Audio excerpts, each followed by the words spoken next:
बिस्मिल्लाहिर्रहमानिर्रहीम। अस्सलाम वालेकुम। मुज़म्मिल वॉइस ऑफिशियल में खुश आमदीद। ज़ुबैर अपनी सगी बहन को कत्ल करने के जुर्म में जेल में कैद था और वह इस वक्त जेल के अंदर ही अपनी बिरक में नमाज के दौरान हालत रुकू में था, जब पीछे से आने वाले बुजुर्ग कैदी ने ठट्ठा मारकर इसे गिरा दिया और ये कहते हुए आगे बढ़ गया कि तेरे जैसों की कोई नमाज नहीं होती। ज़ुबैर दोबारा उठा और वहीं से नमाज शुरू कर दी। आप भी सुनिए ज़ुबैर की कहानी इसकी ही ज़ुबानी। मेरा नाम ज़ुबैर है। मैं पाकिस्तान पंजाब में कबीर वाले का रिहायशी हूँ और मैंने अपनी सगी बहन को कत्ल कर दिया था। मेरी बहन बदकिरदार नहीं थी। अपनी बहन को कत्ल करने से पहले मेरी सोच भी आप लोगों की सोच की तरह थी कि भाई के हाथों कत्ल होने वाली हर बहन बदकिरदार होती है, मगर अपनी बहन की जान लेते वक्त मुझे एहसास हुआ था कि ज़रूरी नहीं कि भाई के हाथों मरने वाली हर बहन बदकिरदार हो। मेरे वालिद साहब मिस्त्रियों वाला काम करते थे। इन्होंने अपने मुकामी इलाके में एक वरेरे चौधरी इंतसार की आलीशान कोठी तामीर की, मगर जब कोठी पर लेंटर डाला गया तो निचली ज़मीन नरम होने की वजह से ज़मीन बैठ गई और कोठी धड़ाम से नीचे आ गिरी। इंतसार ने मेरे वालिद साहब पर इल्ज़ाम आयद करते हुए कहा कि मैंने कोठी के लिए जो सीमेंट और बाकी मटेरियल मंगवाया था वो तुमने आधे से ज़ायद बाहर बेच दिया और कोठी की तामीर में तुमने आधा भी नहीं लगाया, इसलिए अब तुम मेरा नुकसान पूरा करो।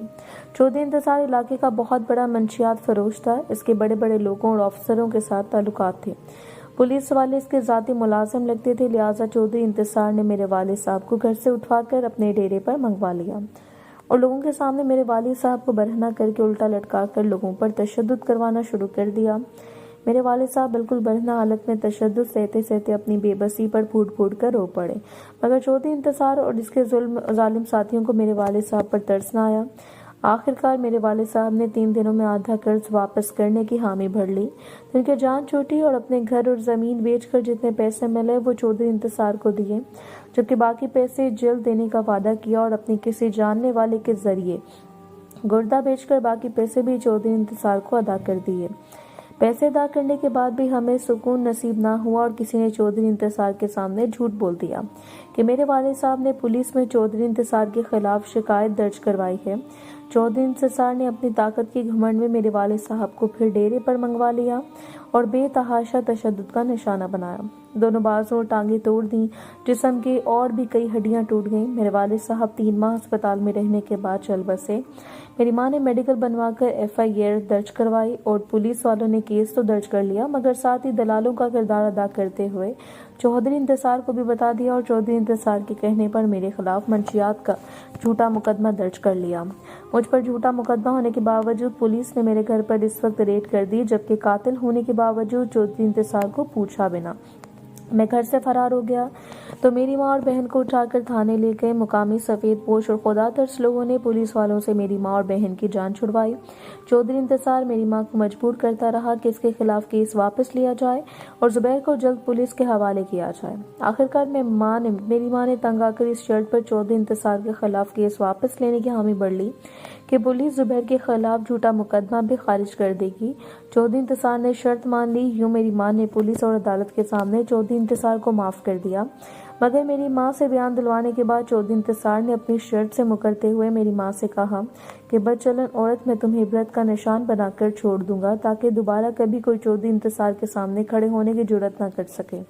पुलिस वालों ने फक्त चौधरी इंतसार की खुशनुदी हासिल करने की खातिर मेरी माँ और बहन को तंग करना शुरू कर दिया था ताकि वो मुझे जल्द गिरफ्तार करवाएं। और इस दौरान एक बार मेरी माँ और बहन बाजार से वापस आ रही थी कि दिन दिहाड़े भड़े पड़े रास्ते में चौधरी इंतसार के बेटे ने कुछ गुंडों के साथ मिलकर मेरी बहन पर तशद्दुद किया।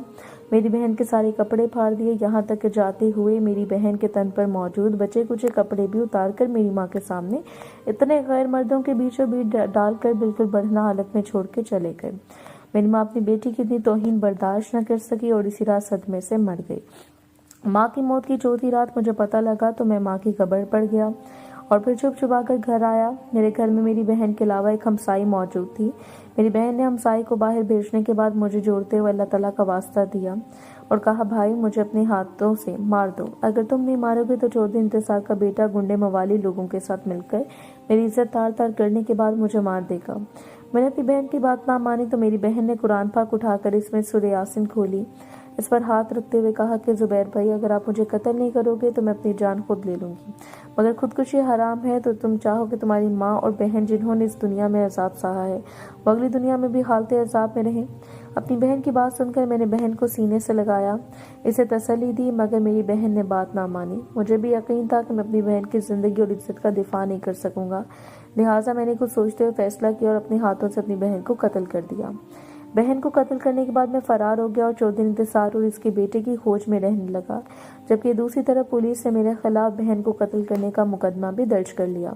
एक रात मुझे चौधरी इंतसार की मुखबरी हुई। मैंने इसे कत्ल करने का इरादा बनाया, इंतजाम मुकम्मल किया, मगर न जाने कैसे पुलिस को मेरी भी खबर मिल गई और पुलिस ने मुझे गिरफ्तार कर लिया। पुलिस ने चौधरी इंतसार के कहने पर मुझे सर्दियों की रातों में बंधना करके बाहर खड़ा कर दिया, मेरे साथ जानवरों से बदतर सलूक किया। आखिरकार अदालत ने मुझे मंशात के केस में बरी कर दिया, जबकि बहन को कत्ल करने के केस में उम्र कैद की सजा सुना दी। जेल में लोग मुझसे इसलिए मुतनफर हैं, कहते हैं कि मेरी बहन बदचलन थी इसलिए मैंने मार दिया। हालांकि मुआशरे की हकीकत यह है कि बदचलन बहन जब तक खुद न चाहे इसके भाई या बाप जेल में नहीं आया करता। ये लोग ना मेरे साथ मिलकर खाते हैं, ना मुझे मस्जिद में नमाज पढ़ने देते हैं, ना ही अपने बराबर सोने देते हैं। मैं यहाँ जूतों वाली जगह पर सोता हूँ, यहाँ मुनासिब जगह देखकर नमाज पढ़ लेता हूँ। चौधरी इंतसार के मुतालिक पूछने पर जुबैर ने बताया कि चौधरी इंतसार का बेटा अपनी महबूबा को मिलने के चक्कर में कत्ल हो गया था, जबकि चौधरी इंतसार की बेटी घर से फरार हो गई है और आज तक नहीं मिल सकी। चौधरी इंतसार खुद नाबीना हो चुका है और इसकी बीवी ने इसके दस्तखत वगैरह लेकर सारी जमीन अपने भाइयों के नाम करवा दी है और चौधरी इंतसार एक फलाही इदारे में चला गया जहाँ इसे 2 वक्त की रोटी मिल जाती है। मेरी बहन ने मरते वक्त अपने नौमौलूद बच्ची मुझे अमानतन सौंपी थी, मगर 2 साल बाद भी जब वो बच्ची, जो कि रिश्ते में मेरी भांजी भी थी, अपने सहारे पर ना बैठ सकी तो मैंने सबसे आंख बचाकर इसे जलते तंदूर के करीब रख दिया और वो पेट के बल रेंगती हुई तंदूर में जा गिरी। इससे पहले कि मासूम बच्चे की दर्दनाक चीखें सुनकर कोई तंदूर तक पहुंचता, वो मासूम और माजूर बच्ची जलकर कोयला हो चुकी थी। मेरा नाम इशरत बलोच है। मैं बलूचिस्तान के शहर ज़ियारत से ताल्लुक़ रखती हूँ। मेरे वालिद साहब खुश्क मेवाजात और गर्म कपड़े के इंपोर्ट एक्सपोर्ट का कारोबार करते हैं। हमारा शुमार ज़ियारत के अमीर तरीन घरानों में होता है। हम 4 बहन भाई, 2 बहनें और 2 भाई थे। मेरी बड़ी बहन हफ्सा उस्मानी के अलावा बाकी सबका मजहब से दूर दूर तक कोई लगाव नहीं था। हाल बता मेरी बड़ी बहन 5 वक्त की नमाज, तहज्जुद और रमज़ान का बाकायदगी से तमाम करती थी। हमारे घर में फ़क्त कुरान पाक था जो शायद मेरी माँ को जहेज़ में मिला था। बहुत पुराना हो चुका था, इसके कुछ औराक शहीद भी हो चुके थे। इसको मेरी बड़ी बहन के सिवाय शायद कभी किसी ने खोल कर नहीं देखा था। मेरी बड़ी बहन रोज़ाना कुरान पाक की तिलावत करती थी।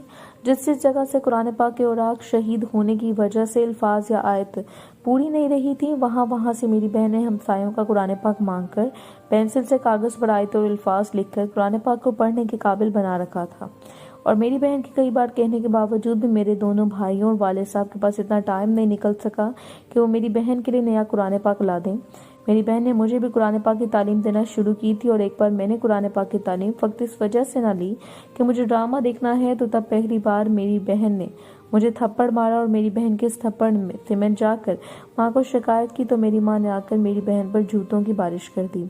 इस वाक़े के बाद मेरी बहन ने कभी मुझे कुरान पाक के लिए नहीं बुलाया, ना मेरे वालिदैन या भाइयों ने कहा, बल्कि इनको तो मजहब से दिलचस्पी ना थी। मुझे नहीं याद कि मेरे वालिद या भाइयों ने 5 वक्त नमाज तो क्या, जुमा बल्कि ईद पर भी कभी मस्जिद में कदम रखा हो। यहाँ तक कि मैंने अपने वालिद साहब और भाइयों को कभी किसी के जनाजे में जाने के लिए भी वुज़ू करते नहीं देखा, ना सुना। मेरे घराने की मजहब से दूरी और दुनिया की मोहब्बत का अंदाज़ा इस बात से लगा लें कि मेरे सगे ताया के जनाजे में शिरकत की बजाय मेरे वालिद साहब भाई की मैयत छोड़कर लाहौर के बिजनेस ट्रिप पर चले गए थे। मेरी बड़ी बहन की शादी मेरे ताया साहब से कर दी गई, मगर मेरी बहन अपनी पहली डिलीवरी के वक्त अल्लाह को प्यारी हो गई। मेरी बहन ने मरने से पहले अपनी नौमौलूद बच्ची, जो फ़क्त चंद घंटों की थी, मुझे सौंपी थी और ख्वाहिश जाहिर की कि मैं इसकी बेहतरीन परवरिश करूं, और मेरे भाइयों ने भी मेरी बहन से इसकी बेटी पालने का रस्मी तौर पर ज़िम्मा लेना चाहा, मगर मेरी बहन ने इनकार करते हुए अपनी बेटी मुझे सौंप दी और ख़ुद हमेशा के लिए अल्लाह के पास चली गई। मैंने 2 सालों तक जैसे तैसे अपनी भांजी को संभाला, मगर मेरी भांजी 2 साल की उम्र में चलना या बोलना तो दूर, अपने सहारे पर बैठने के भी काबिल ना हुई। फ़क्त वो पेट के बल घसीट सकती थी। तो हमने डॉक्टर को दिखाया। डॉक्टर कहने लगे खुराक की शदीद कमी के बायस ये बच्ची माजूर हो चुकी है, शायद कभी कदमों पर खड़ी हो सकेगी, ڈاکٹر کی بات سننے کے بعد میں اور بھی اکتا گئی اور باقی فیملی نے بھی بہت پہلے ایک معصوم بچی کا خیال رکھنا چھوڑ دیا تھا۔ ایک دن ہمارے ملازمہ نے گھر میں آگ والا تندور، زمین کے لیول سے نیچے لگا ہوا تندور جس میں ثابت بکرا اور بلوچی گوشت وغیرہ تیار کیا جاتا تھا، دہکا رکھا تھا اور میں نے آنکھ بچا کر بچی کو تندور کے قریب رکھ دیا۔ بچی نادان تھی، گھسیٹتے ہوئے تندور میں جا گری اور بہت دردناک آوازیں نکالنے لگی، مگر اس سے پہلے کہ کوئی اس معصوم تک پہنچتا وہ جل کر کوئلہ ہو چکی تھی۔ یوں میں نے اپنی سگی بھانجی کی جان لے کر قاتلانہ حملے کے ساتھ ساتھ اسے امانت میں بددیانتی بھی کر کے خیر کچھ وقت بعد میری شادی ہو گئی اور میری شادی کے بعد میری دونوں بھائیوں کی بھی شادی ہو گئی۔ میرے بھائیوں کی شادی کے بعد میرے والدین کے ایک دھماکے میں شہید ہو گئے۔ والدین کی موت کے وقت میری شادی کو 4 سال گزر چکے تھے، مگر میرے ہاں کوئی اولاد نہیں ہو رہی تھی۔ 5 سال تک جب میں کسی اولاد کو جنم نہ دے سکی تو مجھے بانجھ قرار دے کر طلاق دے دی گئی۔ میں بھائیوں کی دہلیز پر آ بیٹھی مگر بھائیوں نے میرے پاؤں ٹکنے نہ دیے، کبھی ایک بھائی کے گھر جاتی تو کبھی دوسرے کی دہلیز پر۔ اس دوران میرے بھائیوں نے میرے بھائیوں کو دھڑکا کر ان کے کاروبار الگ کروا دیے اور کاروبار الگ کرنے کے بعد دونوں میں حق برابر نہ ملنے پر جھگڑا رہنے لگا۔ میری دونوں بھابیاں جلتی پر تیل چھڑکنے کا کام کرتی رہیں، یہاں تک کہ میرے چھوٹے بھائی نے بڑے بھائی کو قتل کر دیا۔ بڑے بھائی کی بیوی نے چھوٹے پر کیس کر دیا اور چھوٹا بھائی گرفتار ہو کے جیل چلا گیا، جہاں اسے عمر قید کی سزا سنا دی گئی۔ بڑے بھائی کی بیوی اپنے بچوں کو لے کر میکے چلے گئیں، جبکہ چھوٹے بھائی کی بیوی نے چھوٹے بھائی کو عمر قید ہونے کے بعد طلاق لے کر کہیں اور شادی کر لی۔ میں نے بھی دوسری شادی ایک ایسے آدمی سے کر لی جس کے بقول اس کے 3 بچے تھے اور بیوی فوت ہو چکی تھی۔ دبئی میں بچوں کے ساتھ سیٹ تھا۔ میں بھی شادی کے بعد اس کے ساتھ دبئی چلی گئی۔ دبئی جا کر پتہ چلا کہ پہلے سے 3 لڑکیوں سے جھوٹ بول کر شادی کر چکا ہے۔ میرا دوسرا شوہر لڑکیوں سے دبئی میں شیخ لوگوں کے گھروں میں کام کروانے کے علاوہ ان سے جسم فروشی بھی کرواتا تھا۔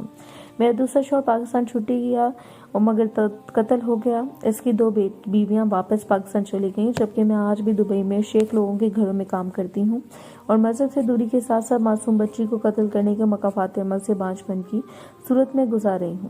میں کئی بار عربی لوگوں کے ہاتھوں جنسی اتصال کا شکار ہو چکی ہوں۔ میں نوجوان نسل کو پیغام دینا چاہتی ہوں کہ دین اسلام سے دوری اپنے آپ کو عذاب دینے کے مترادف ہے۔ میں آج سوچتی ہوں کہ کاش میں نے قرآن پڑھا ہوتا تو پتہ نہیں کتنے گناہوں سے بچ گئی ہوتی۔